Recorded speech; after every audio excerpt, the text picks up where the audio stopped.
Well, welcome to the joint recording that I said we were going to do. And this week, the last Bible study we did was Romans chapter 1. I believe we did it the last week of June. So it's been 3 months? About 3 months? Math ain't my thing. It's been about 3 months since we did our last Bible study. I've been wanting to do another one. Just didn't know what. And then I was looking at my list, my infamous list that I tell y'all about all the time. And I seen one of the topics on there I wanted to cover. So I looked it up and I read it, and it's just like a past 7 verses. That was like my main thing. I got it in one of these Bibles here. Anyway. Yeah, so I was looking through it. I mean, it's not the only place. I got some references for some other spots, but the main chunk of it, Romans 13, 1 through 7.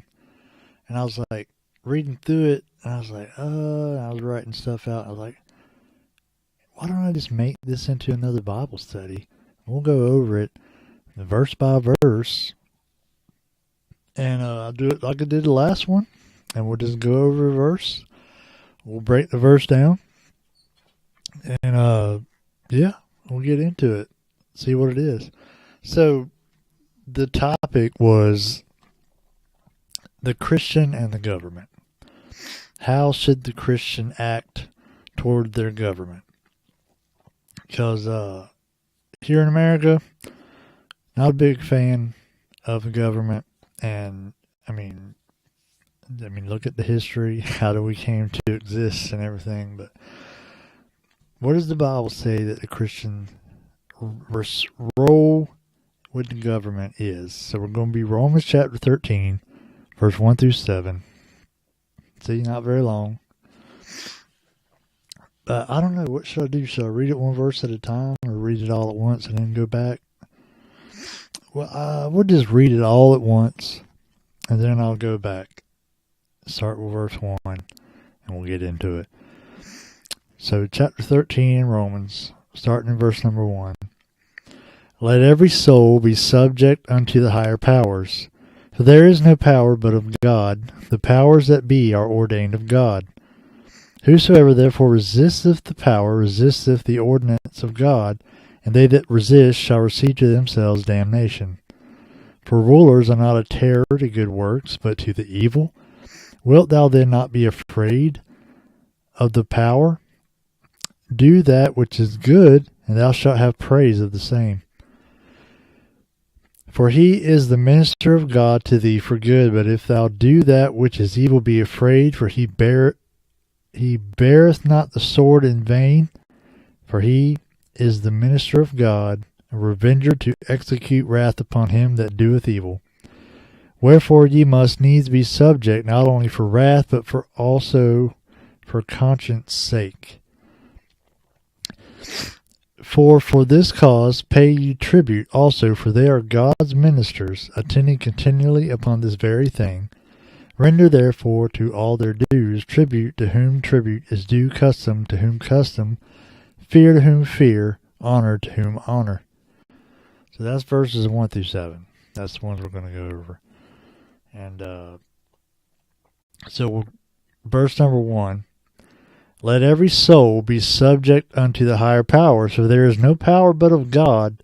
The powers that be are ordained of God. So it says every soul. So not only Christians, but people who aren't Christians are supposed to be subject to the law, or, the higher power, which is the government. That's what we're talking about here, or what Paul's talking about here. The higher power being the government. And it also says, there is no power but of God. The powers that be are ordained of God. So if you look back in human history, I don't know about other countries, but I know here in America we got people who are anarchists. They don't think there should be any, they're the minority.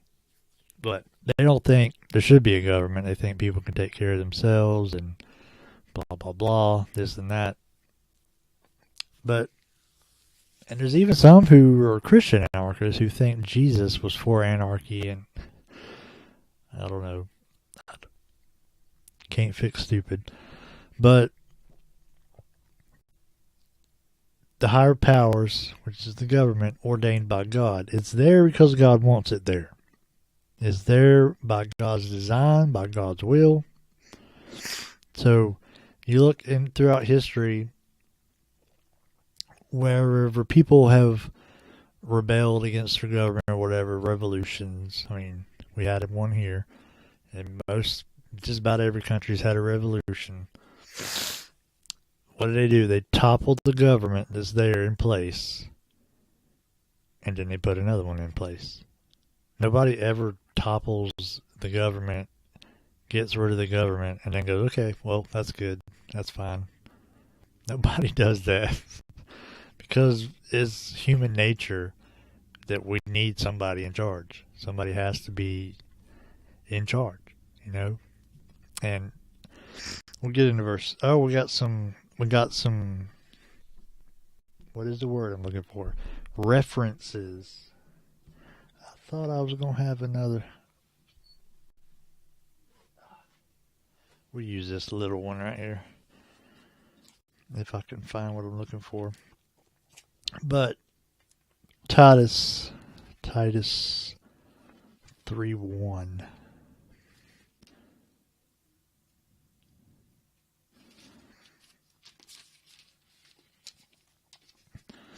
Titus 3:1.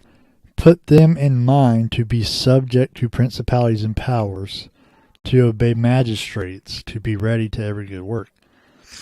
Magistrates, that's a government thing.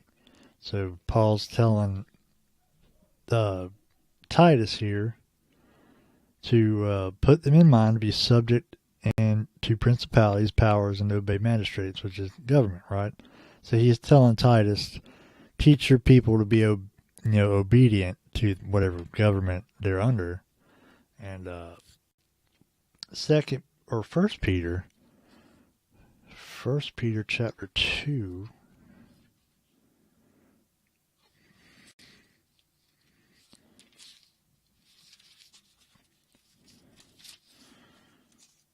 First Peter 2:13 through 14.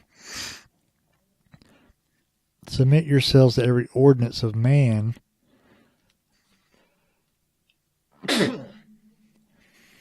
Sorry, I knew I wouldn't be able to get away with that.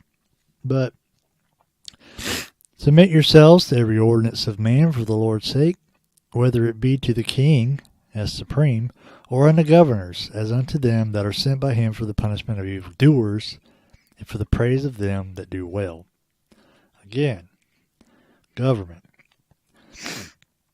Submit yourselves to every ordinance of man. Submit yourselves to every law. Ordinance is a law. For the Lord's sake. Whether it be the king, who's the supreme authority there, like a president or something, or unto governors. I mean, we have governors here in the United States. But anyway, basically, government is a higher power ordained by God. They're there because God wants them there. So we're supposed to be in obedience to them. Now, if you're an American, you're a Republican, like I am, you're already not liking this. But you know what? The Bible says some things. Don't matter if you like them, But trust me, wait till I get to the end. You'll be all right. Verse number 2. Whosoever therefore resisteth the power resisteth the ordinance of God, and they that resist shall receive to themselves damnation. Resisting, okay, we've established that the government's there because of God, right? Because God has ordained it. So resisting something that God ordained, pretty much the same thing as resisting God, right? Yeah. Just shake your head, yeah. So, and the damnation that it's talking about here, not the kind of damnation like where, you didn't obey the government, so now you're damned forever. Different kind of damnation there. It's not the same as eternal punishment, but is damnation ever a good thing? It's not. John 19:11. I wrote this reference, and honestly, I cannot remember what it is. So let's go find out. 19:11. Jesus answered, this is when he was talking to Pilate. Jesus answered, Thou couldst have no power at all against me, except it were given to thee from above. Therefore he that delivered me unto thee hath the greater sin. So Jesus is telling Pilate right here, the only reason you have power is because God gave it to you, is what he's telling. So, verse number 3. For rulers are not a terror to good works, but to the evil. Wilt thou then not be afraid of the power?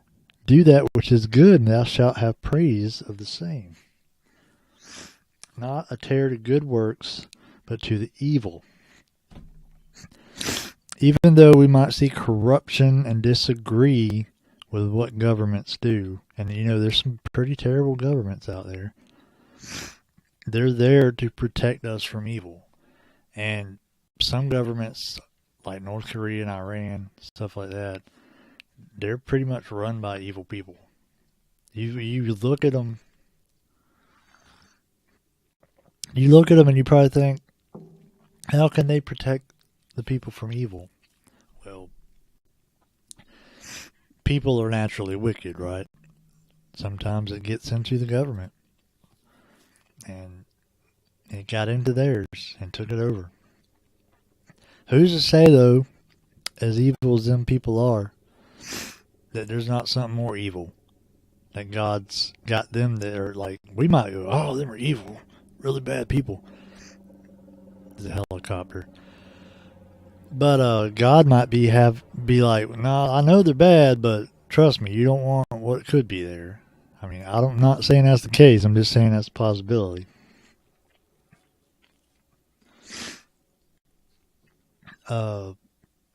Wilt thou then not be afraid?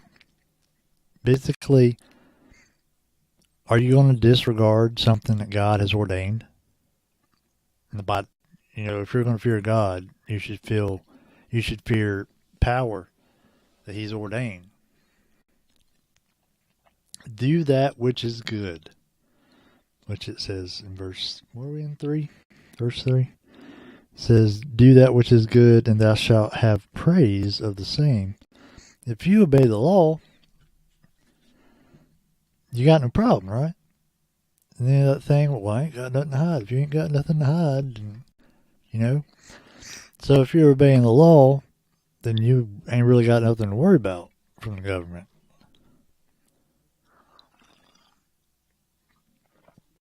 Verse 4.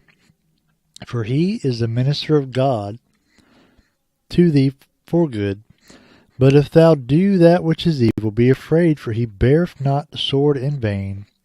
For he is the minister of God, a revenger to execute wrath upon him that doeth evil. Minister of God.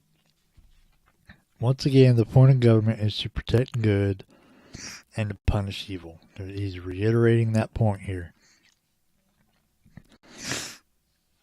What does it say? For he is the minister of God to thee for good. He's been put there by God to protect you. And, as much as the government gets on our nerves here in the States, we still know that it could be a lot worse. But, and then it beareth not the sword in vain. Beareth not the sword in vain. What does it say?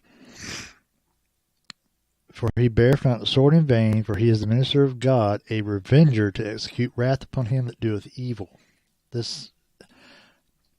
Now maybe some great theologians might think, I might read this and come up with something different. Sounds like the death penalty to me.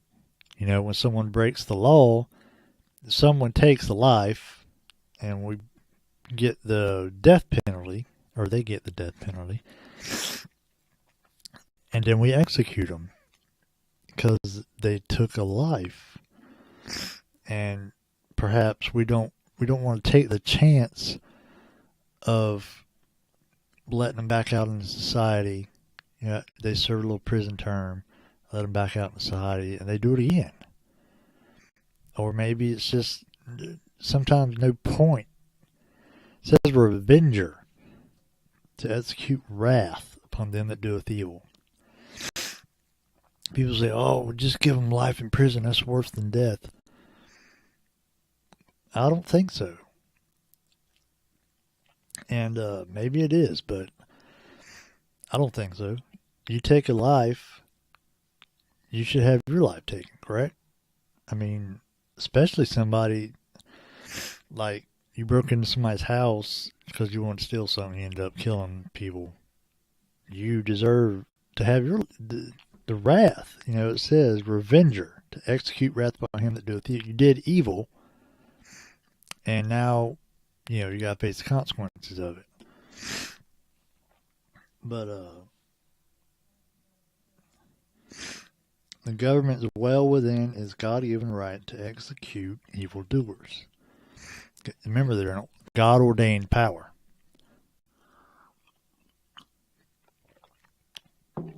Besides, you might be saying to yourself, well, what if they get right with God and God saves them? That's possible. That's 100% possible. But also keep in mind, I don't know how it is in other countries, but here you get the death penalty. You're going to be sitting on death row waiting to be executed for like a decade or more. You're going to be sitting on death row for a hot minute. So you still got time if you're going to accept the Lord and be forgiven of your sins and all that. I mean, some of us probably wish it would speed up a little bit, but it is what it is. Verse number 5. Wherefore ye must needs be subject not only for wrath, but also for conscience sake. Be subject, not only out of fear. Is that what it said? But it doesn't say that, but wrath, it says wrath. And I don't know about you, but I'm pretty fearful of wrath. I wouldn't want God's wrath on me. Thank God I ain't got to worry about it. But it says be subject not only out of fear, which in the Bible a lot of the times when the word fear is used is more meaning reverence. You know, I mean, should you fear God? Yes, because he is God the creator and he could just snap his fingers and you wouldn't exist if he so wanted to. So you should fear God in that way, but generally what fear actually means is have reverence, you know, have respect. So it should be subject not only out of fear or respect, but also for your conscience. As if that's it, upper, what did I write down here? Obedience pleases God. We know that God likes it when we're obedient. So if God expects us to be obedient to this power that he's put in place, then we should. And that'll please God. And it'll be good for our conscience because we won't have sinned, you know. That's what your conscience is there for, to let you know, hey, no, you shouldn't do that. Anyway, conscience is a whole nother video. Verse 6. For this cause pay ye tribute also, for they are God's ministers, attending continually upon this very thing. Pay tribute meaning pay taxes. You know, we're not a fan of that. But I also want to point out, and then we'll get a little bit into this at the end of the video, but voting to reduce taxes if your taxes are ridiculous, or voting to change the way taxes are collected, fair tax. But doing things like that, because I guess like libertarians or anarchists or something would maybe be against not paying any taxes at all. I'm not for not paying no taxes at all. I just want to change the way we do it here. I don't believe you should be taxed on your income. That's just dumb. It's counterproductive. But it's not a political video, so I won't get into that. But voting, like you're voting for this candidate because they said they're going to lower taxes or they're going to change something about taxes, or whatever you're doing, voting on this like if you have the chance to vote for an amendment or something, voting for that because it'll reduce your tax. There ain't nothing wrong with that. You're not saying, hey, I don't want to pay taxes. You're saying, I don't want to pay that much taxes. Because generally the government's just going to waste it. Anyway, calm down, Richard. Okay, verse number 7. We're in the last one already. Render therefore to all their dues, tribute to whom tribute is due, which was taxes we just discussed, custom to whom custom, fear to whom fear, and honor to whom honor. So I looked up render. The Greek word, this one, it's hard to pronounce, apodidomi. I don't know. I do this every time I write down Greek, don't I? I need to write down the pronunciation of it. But it means to give up or give back, which is what taxes are, right? Give up, give back. Because when I pay taxes, here we go again.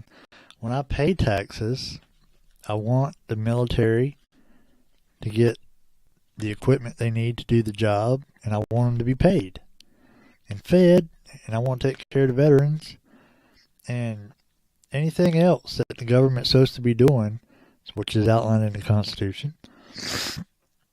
I want them to have the money to do it. The problem is that they spend it on a lot of stuff that's not in the Constitution, stuff that's not their job. Like this whole, can I just for a minute, okay, just for a minute, and I'll be done. Like this whole healthcare thing, where they're trying to, we don't like Obamacare, and we're trying to do this and make a better healthcare deal, and I'm just like, why are you making one to begin with? Healthcare is not your job. The Constitution spells out the things you're supposed to do as a government. You're not supposed to be involved in healthcare at all, and all kinds of other things you're not supposed to be involved in. So that's just what aggravates me about it. Spending taxes on stuff that is not any of their business. But, okay, sorry about that. So the verse mentions taxes but goes further by including fear and honor. So we're supposed to honor those that are in the government positions, which is why we say Mr. President, or when you meet a congressman, he's the Honorable Mr. or Mrs. So-and-so. We put those, go to court, you say, when the judge is up there, you say, Your Honor. Give them honor where honor is due. Which is, a good reason why Christians should be involved in government. That's one of the problems we have right now. Not enough real Christians got involved in government. And now we got a bunch of people who might pretend to be Christians, but they ain't. So if Christians would get more involved in government, pass some biblical legislation, pass some, do what the government's supposed to do. I mean, I can't speak for every country because I know other people in other countries watch this video. So I don't know how it's done in your country. But, we got a constitution. It spells out pretty detailed what the government's supposed to do. That's all I want them to do. I don't want them doing stuff that's not in there. But give honor where honor is due. So here's the thing: if you're, Republican or libertarian or whatever, I know there's some Christian libertarians out there, and you might be like, "Oh, this is what is it?" Like I said on the last podcast, a hard saying. This is a hard saying. Who can hear it? But good thing about living in coffee's gotten cold. Good thing about living in America or any other democracy, if you get to elect your leaders, which is a good chunk of us, we get to elect our leaders. Some countries not so much, but in those countries they probably not allowed to have internet, so they probably ain't watching this video.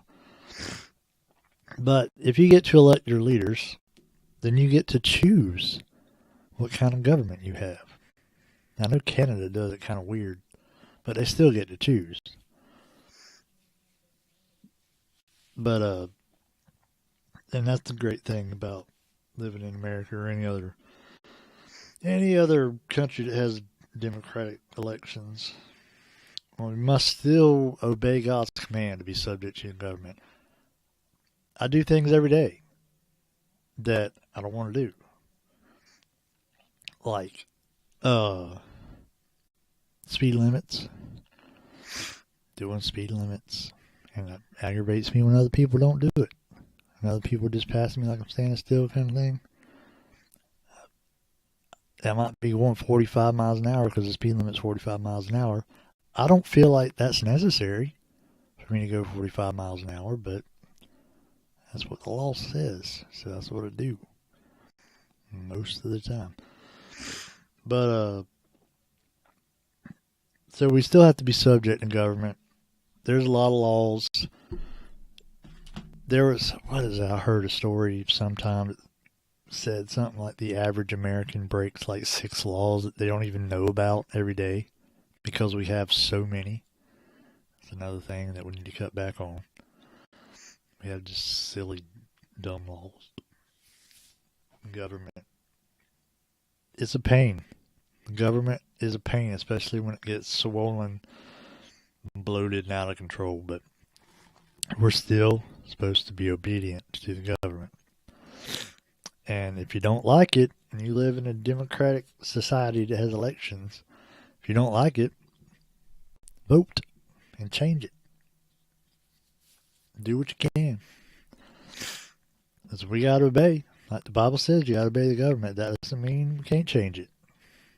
Unless you live in one of them countries where you can't. But that was the Bible study today.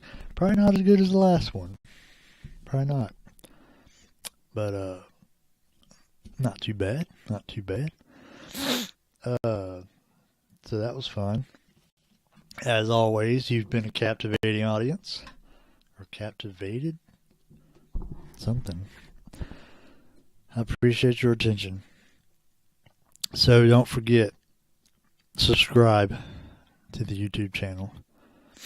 And go listen to the podcast, subscribe to the podcast. Facebook page, Instagram, they all got the same name, you know. So if you're on Instagram, Facebook, looking for a podcast, YouTube, whatever, just type in Gospel Over Gimmicks. You'll find me. And email, if you want to email me, you got a suggestion. You're like, man, I got an idea for the show. This would be fantastic. Let me email him. Tell him what's up. Send it to me. I mean, I have, like I've said before, I have ideas for shows. And I was in a shortage of them. But if you got one, I'd like to hear it. And if you got a prayer request, you're like, man, I got this going on. Tell me, I will make an announcement and we'll get I got 70-something people. No, is that right? I don't know how many people are subscribed. I haven't checked it lately. We got the people subscribed to the YouTube channel and the people that listen to your podcast, whoever they are. We can let them know, hey, pray for so-and-so. And we can get all these people praying for you. If you got a testimony and Yeah, that's about it. GospelOrgimmicks@gmail.com. GospelOrgimmicks@gmail.com if you need to email me. But, is that it? The Bible giveaway will be on the Facebook page Saturday, I guess. Probably. Saturday or Sunday at the latest. But it'll be this weekend. And it'll run for a week. And it will be, I got something to give away, but I ain't figured out what yet. But, yeah, that'll be this weekend. What was I going to say? So I want to get some, sometime, I guess maybe not by the end of the month, but by the end of next month, I'm hoping to have some video editing software. I already downloaded some. I didn't like it. It's complicated. So there's some other kind that I got to pay for, but I think it's worth paying for because I want to edit these videos, make them all pretty, with stuff like, I don't know, something. But I want to make them all professional looking.